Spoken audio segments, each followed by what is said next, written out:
Double gaskets were passed round the yards, rolling tackles and other gear bowsed taut, and everything made as secure as could be. Coming down, we found the rest of the crew just coming down the fore rigging, having furled the tattered topsail, or rather swathed it round the yard, which looked like a broken limb, bandaged. There was no sail now on the ship but the spanker and the close-reefed main topsail, which still held good. But this was too much after sail, and order was given to furl the spanker. The brails were hauled up, and all the light hands in the starboard watch sent out on the gaff to pass the gaskets. But they could do nothing with it. The second mate swore at them for a parcel of sogers and sent up a couple of the best men, but they could do no better, and the gaff was lowered down. All hands were now employed in setting up the lee rigging, fishing the spritsail yard, lashing the galleon, getting tackles upon the martingale, to bows it to windward. Being in the larboard watch, my duty was forward to assist in setting up the martingale. 3 of us were out on the martingale guys and back ropes for more than half an hour, carrying out, hooking and unhooking the tackles, several times buried in the seas until the mate ordered us in from fear of our being washed off. The anchors were then to be taken up on the rail, which kept all hands on the forecastle for an hour, though every now and then the seas broke over it, washing the rigging off to leeward, filling the lee scuppers breast high, and washing chalk aft to the taffrail. Having got everything secure again, we were promising ourselves some breakfast, for it was now nearly 9 o'clock in the forenoon, when the main topsail showed evident signs of giving way. Some sail must be kept on the ship, and the captain ordered the fore and main spencer gaffs to be lowered down, and the 2 spencers, which were storm sails, brand new, small, and made of the strongest canvas, to be got up and bent, leaving the main topsail to blow away with a blessing on it if it would only last until we could set the spencers.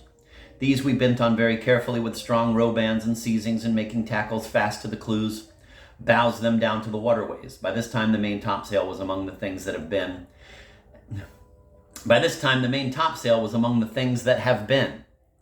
I like that. I guess that means its time had expired. By this time, the main topsail was among the things that have been, and we went aloft to stow away the remnant of the last sail of all those which were on the ship 24 hours before. The spencers were now the only whole sails on the ship, and being strong and small and near the deck, presenting but little surface to the wind above the rail, promised to hold out well. Hove to under these and eased by, having no sail above the tops, the ship rose and fell and drifted off to leeward like a line of battle ship. It was now 11 o'clock, and the watch was sent below to get breakfast, and at 8 bells, noon, as everything was snug, although the gale had not in the least abated, the watch was set, and the other watch and idler sent below. For 3 days and 3 nights the gale continued with unabated fury, and with singular regularity. There was no lulls and very little variation in its fierceness. Our ship, being light, rolled so as almost to send the foreyard arm under water, and drifted off bodily to leeward. All this time there was not a cloud to be seen in the sky, day or night, not so large as a man's hand. Every morning the sun rose cloudless from the sea and set again at night, and the sea in a flood of light. The stars, too, came out of the blue, one after another, night after night, unobscured, and twinkled as clear as on a still frosty night at home, until the day came upon them. All this time the sea was rolling in immense surges, white with foam, as far as the eye could reach on every side, for we were now leagues and leagues from shore. The between decks being empty, several of us slept there in hammocks, which are the best things in the world to sleep in during a storm, it not being true of them as it is of another kind of bed, quote, when the wind blows the cradle will rock, end of quote. For it is the ship that rocks, while they always hang vertically from the beams. During these 72 hours we had nothing to do but to turn in and out for 4 hours on deck, and 4 below, eat, sleep, and keep watch. The watches were only varied by taking the helm in turn, and now and then by one of the sails which were furled blowing out of the gaskets and getting adrift, which sent us up on the yards, and by getting tackles on different parts of the rigging which were slack. Once the wheel rope parted, which might have been fatal to us, had not the chief mate sprung instantly with a relieving tackle to windward, and kept the tiller up till a new one could be rove. On the morning of the 20th, at daybreak, the gale had evidently done its worst and had somewhat abated, so much so that all hands were called to bend new sails, although it was still blowing as hard as 2 common gales. One at a time, and with great difficulty and labor, the old sails were unbent and sent down by the bunt lines, and 3 new topsails made for the homeward passage round Cape Horn, and which had never been bent, were got up from the sail room, and under the care of the sailmaker were fitted for bending, and sent up by the halyards into the tops. and with stops and frapping lines were bent to the yards, close reefed, sheeted home, and hoisted. These were done one at a time and with the greatest care and difficulty. 2 spare courses were then got up and bent in the same manner, and furled, and a storm jib with the bonnet off, bent and furled to the boom. It was 12 o'clock before we got through, and 5 hours of more exhausting labor I never experienced. And no one of that ship's crew, I will venture to say, will ever desire again to unbend and bend 5 large sails in the teeth of a tremendous northwester. Towards night, a few clouds appeared in the horizon, and as the gale moderated, the usual appearance of driving clouds relieved the face of the sky. The 5th day after the commencement of the storm, we shook a reef out of each topsail and set the reefed foresail, jib, and spanker, but it was not until after 8 days of reefed topsails that we had a whole sail on the ship, and then it was quite soon enough, for the captain was anxious to make up for leeway, the gale having blown us half the distance to the Sandwich Islands.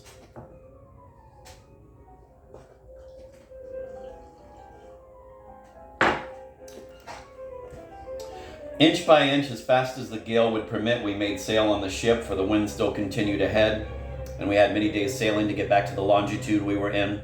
When the storm took us, for 8 days more, we beat to windward under a stiff topgallant breeze. When the wind shifted and became variable, a light southeaster to which we could carry a reefed topmast studding sail did wonders for our dead reckoning. Friday, December 4th.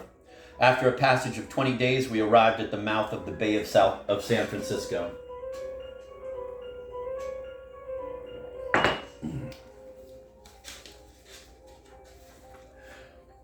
Chapter 26, San Francisco, Monterey.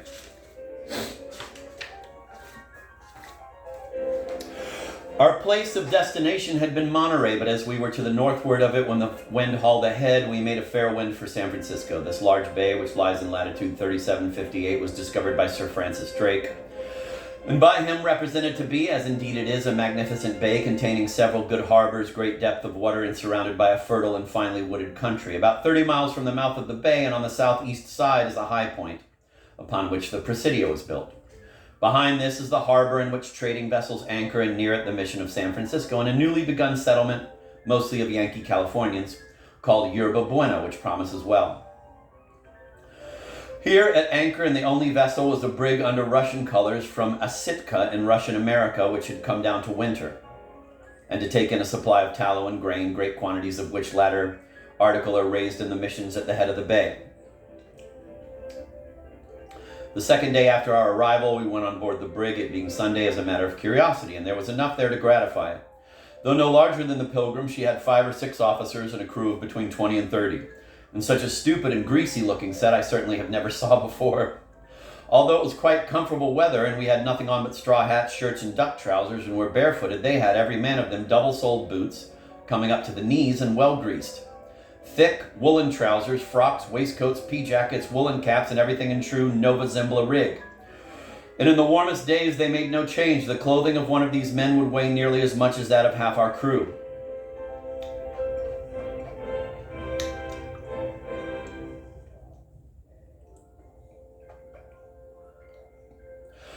They had brutish faces, looked like the antipodes of sailors, and apparently dealt in nothing but grease. They lived upon grease, eat it, drank it, slept in the midst of it, and their clothes were covered with it.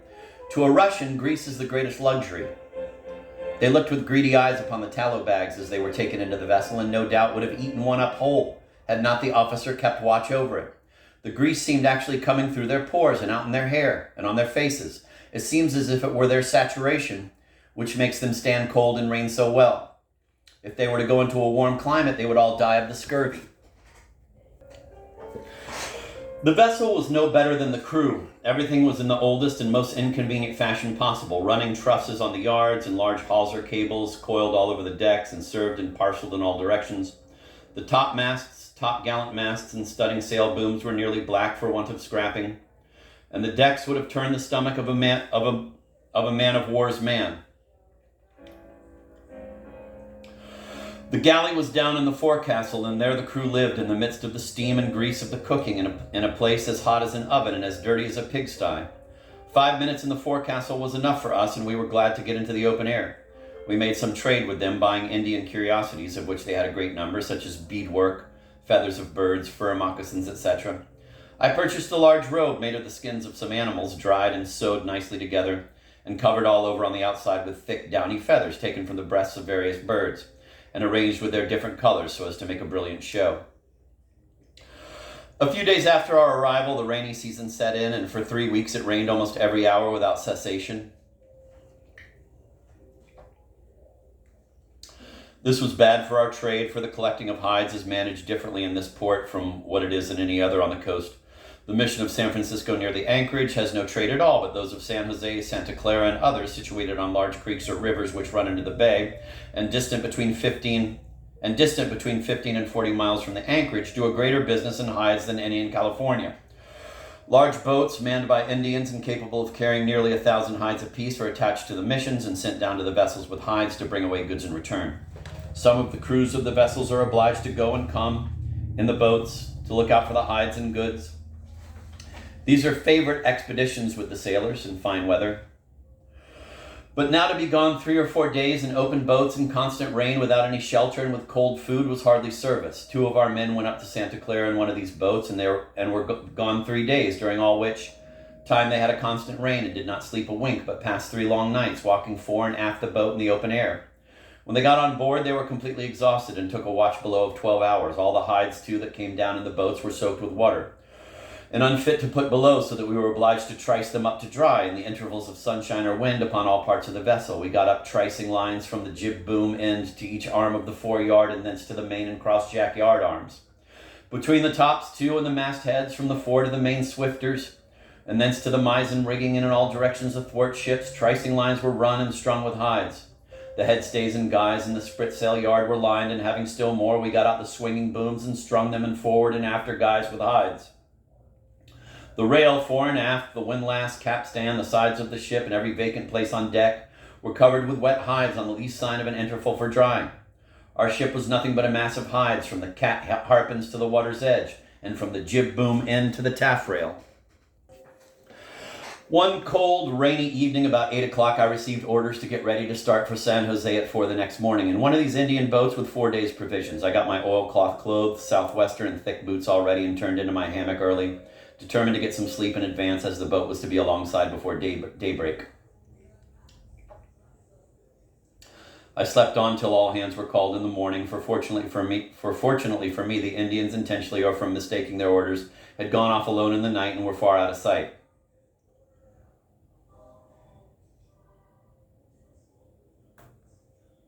Thus I escaped 3 or 4 days of very uncomfortable service. 4 of our men, a few days afterwards, went up in one of the quarter boats to Santa Clara to carry the agent, and remained out all night in a drenching rain in the small boat, where there was not room for them to turn around, the agent having gone up to the mission and left them into their fate, making no provision for their accommodation and not even sending them anything to eat. After this, they had to pull 30 miles, and when they got on board were so stiff that they could not come up the gangway ladder. This filled up the measure of the agent's unpopularity, and never after this could he get anything done by any of the crew. And many a delay and vexation, and many a good ducking in the surf did he get to pay up old scores, or square the yards with the bloody quill driver. Having collected nearly all the hides that were to be procured, we began our preparations for taking in a supply of wood and water, for both of which San Francisco is the best place on the coast. A small island situated about 2 leagues from the anchorage, called by us Wood Island and by the Spaniards Isle de los Angelos, was covered with trees to the water's edge, and to this 2 of our crew, who were Kennebec men and could handle an axe like a plaything, were sent every morning to cut wood, with 2 boys to pile it up for them. In about a week they had cut enough to last us a year, and the 3rd mate, with myself and 3 others, were sent over in a large schooner-rigged open launch, which we had hired of the mission, to take in the wood and bring it to the ship. We left the ship about noon, but owing to a strong headwind and a tide, which here runs 4 or 5 knots, did not get into the harbor, formed by 2 points of the island where the boats lie, until sundown. No sooner had we come to than a strong southeaster, which had been threatening us all day, set in with heavy rain and a chilly atmosphere. We were in rather a bad situation: an open boat, a heavy rain, and a long night. For in winter in this latitude it was dark nearly 15 hours. Taking a small skiff which we had brought with us, we went ashore, but found no shelter, for everything was open to the rain. And collecting a little wood, which we found by lifting up the leaves and brush and a few mussels, we put aboard again and made the best preparations in our power for passing the night. We unbent the mainsail and formed an awning with it over the after part of the boat, made a bed of wet logs of wood, and with our jackets on, lay down about 6 o'clock to sleep. Finding the rain running down upon us and our jackets getting wet through, and the rough, knotty logs rather indifferent couches, we turned out And taking an iron pan, which we brought with us, we wiped it out dry, put some stones around it, cut the wet bark from some sticks, and striking a light, made a small fire in the pan. Keeping some sticks near to dry and covering the whole over with a roof of boards, we kept up a small fire, by which we cooked our mussels and eat them. Rather for an occupation than from hunger. Let me reread that.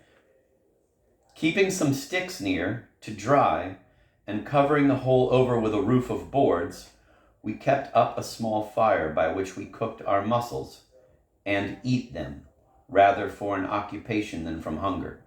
I don't know, the mussels is spelt like a human's muscles, not like the seafood. Still, it was not 10 o'clock and the night was long before us when one of the party produced an old pack of Spanish cards from his monkey jacket pocket, which we hailed as a great windfall, and keeping a dim flickering light by our faggots, F-A-G-O-T-S, like a pile of wood. We played game after game till 1 or 2 o'clock, when becoming really tired, we went to our logs again, one sitting up at a time in turn to keep watch over the fire. Toward morning, the rain ceased and the air became sensibly colder, so that we found sleep impossible and sat up watching for daybreak. No sooner was it light than we went ashore, and I began our preparations for loading our vessel. We were not mistaken in the coldness of the weather, for a white frost was on the ground, a thing we had never seen before in California, and 1 or 2 little puddles of fresh water were skimmed over with a thin coat of ice. In this state of the weather and before sunrise in the gray of the morning, we had to wade off nearly up to our hips in the water to load the skiff with the wood by armsful. The third mate remained on board the launch. 2 more men stayed in the skiff to load and manage it, and all the water work, as usual, fell upon the 2 youngest of us, and there we were with frost on the ground, wading forward and back from the beach to the boat with arms full of wood, barefooted, and our trousers rolled up. When the skiff went off with her load, we could only keep our feet from freezing by racing up and down the beach on the hard sand as fast as we could go. We were all day at this work, and towards sundown, having loaded the vessel as deep as she would bear, we hove up our anchor and made sail, beating out the bay. No sooner had we got into the large bay than we found a strong tide setting us out to seaward, a thick fog which prevented our seeing the ship, and a breeze too light to set us against the tide. For we were as deep as a sandbarge. By the utmost exertions we saved ourselves from being carried out to sea, and were glad to reach the leewardmost point of the island, where we came to and prepared to pass another night. More uncomfortable than the first, for we were loaded up to the gunwale, and had only a choice among logs and sticks for a resting place. The next morning we made sail at slack water with a fair wind, and got on board by 11 o'clock, when all hands were turned to unload and stow away the wood, which took all night.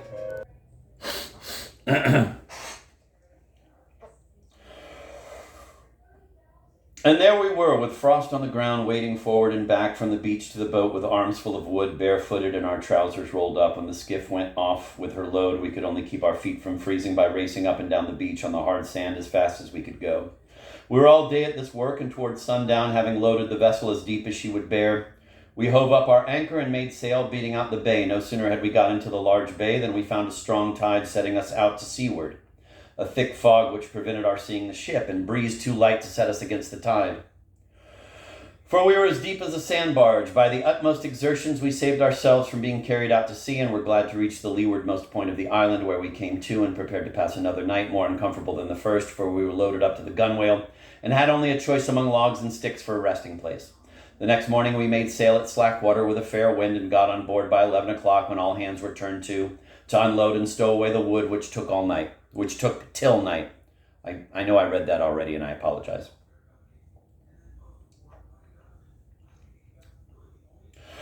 Having now taken in all our wood, the next morning a water party was ordered off with all the casks. From this we escaped, having had a pretty good siege with the wooding. The water party were gone 3 days, during which time they narrowly escaped being carried out to sea, and passed one day on an island, where one of them shot a deer, great numbers of which overrun the islands in the hills of San Francisco Bay.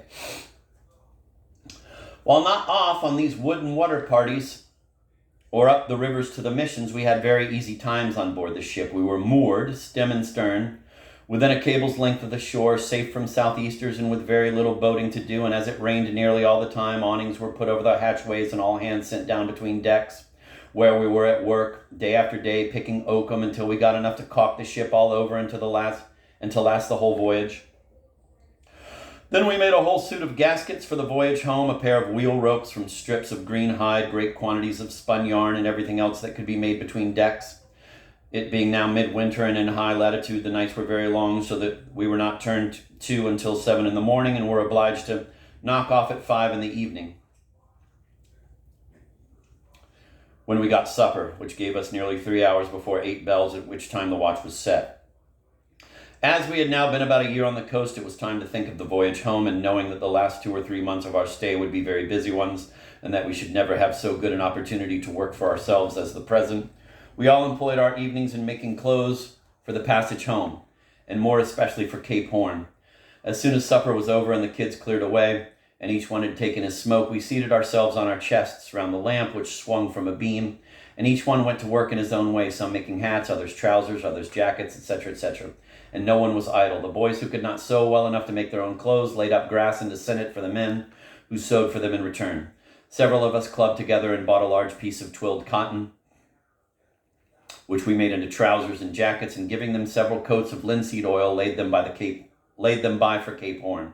I also sewed and covered a tarpaulin hat, thick and strong enough to sit down upon, and made myself a complete suit of flannel underclothing for bad weather. Those who had no southwester caps made them, and several of the crew made themselves tarpaulin jackets and trousers, lined on the inside with flannel. Industry was the order of the day, and everyone did something for himself, for we knew that as the season advanced and we went further south, we should have no evenings to work in. Friday, December 25th. This day was Christmas. And as it rained all day long and there were no hides to take in and nothing especial to do, the captain gave us a holiday, the first we had had since leaving Boston, and plum duff for dinner. The Russian brig, following the old style, had celebrated their Christmas 11 days before, when they had a grand blowout and, as our man said, drank in the forecastle a barrel of gin, ate up a bag of tallow, and made a soup of the skin. Jesus Christ. So I'm going to reread that. Friday, December 25th. This day was Christmas, and as it rained all day long and there were no hides to take in and nothing especial to do, the captain gave us a holiday, the first we had had since leaving Boston, and plum duff for dinner. The Russian brig, following the old style, had celebrated their Christmas 11 days before, when they had a grand blowout and, as our men said, drank in the forecastle a barrel of gin, ate up a bag of tallow, and made a soup of the skin.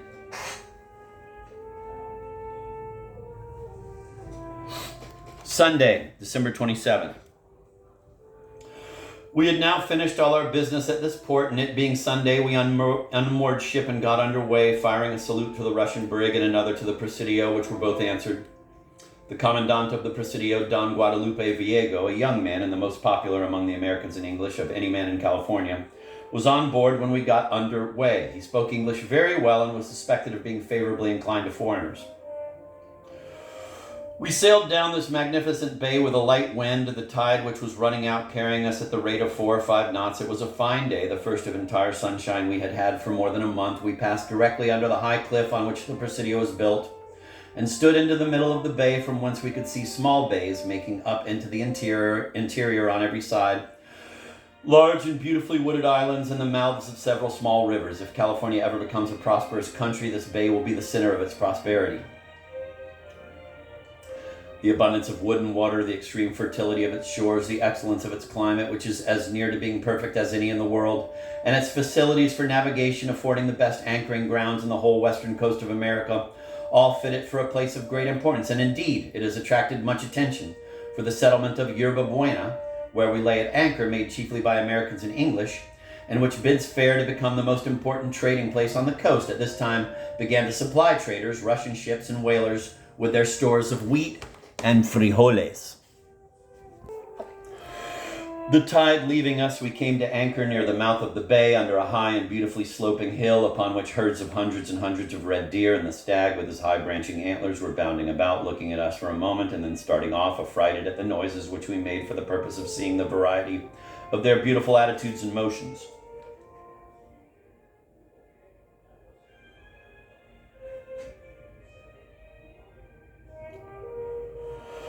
At midnight, the tide having turned, we hove up our anchor and stood out of the bay with a fine starry heaven above us, the first we had seen for weeks and weeks. Before the light northerly winds which blow here with the regularity of trades, we worked slowly along and made Point Año Nuevo, the northerly point of the Bay of Monterey, on Monday afternoon. We spoke, going in, the brig Diana of the Sandwich Islands, from the northwest coast, last from Asitka. She was off the point at the same time with us, but did not get into the anchoring ground until an hour or two after us. It was 10 o'clock on Tuesday morning when we came to anchor. The town looked just as it did when I saw it last, which was 11 months before in the brig Pilgrim. The pretty lawn on which it stands, as green as sun and rain could make it, the pine wood on the south, the small river on the north side, the houses with their white plastered sides and red-tiled roofs. Dotted about on the green, the low white Presidio with its soiled tri-colored flag flying, and the discordant din of drums and trumpets for the noon parade all brought up the scene we had witnessed here with so much pleasure nearly a year before, when coming from a long voyage and our unprepossessing reception at Santa Barbara. It seemed almost like coming to home. It seemed... Let me try that whole thing again. The low white Presidio with its soiled tri-colored flag flying and the discordant din of drums and trumpets for the noon parade all brought up the scene we had witnessed here with so much pleasure nearly a year before, when coming home from a long voyage and our unprepossessing reception at Santa Barbara. It seemed almost like coming to a home.